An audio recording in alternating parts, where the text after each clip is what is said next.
அந்த காலத்துல ஆடாத ஆட்டம் உண்டா? ராமநாதா, நீ எந்த ஆட்டத்தை சொல்ற? எல்லா ஆட்டத்தையும் தான் சொல்றேன். சீனாத்தானா, நாவண்ணா, மாவண்ணா எல்லாரும் உட்கார்ந்து ஆடுவோமே. என்கிட்ட ஆட முடியாம சீனாத்தானா உட்கார்ந்தே போயிட்டார். அது ரைட். இவங்க என்னடானா நம்மளோட ஆடுறாங்க. ஒன் கார்டு தான். போடு. இது எட்டா? நீ என்ன எடுத்த? ராணிப்பா. ராணி ஞாபகத்துல இருக்கு. அடுத்த ரவுண்ட் பாக்குறேன்.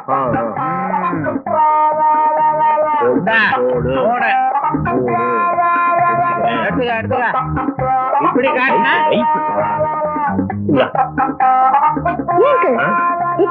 முன்னாடி உங்களுக்கு ஹார்ட் அட்டாக் வந்து சொன்னீங்களே, அப்பவே சரியா போச்சு. இப்போ சொல்ல போனா எனக்கு ஹார்ட்டே இல்ல. இல்லன்னு சொல்லிடுறீங்க.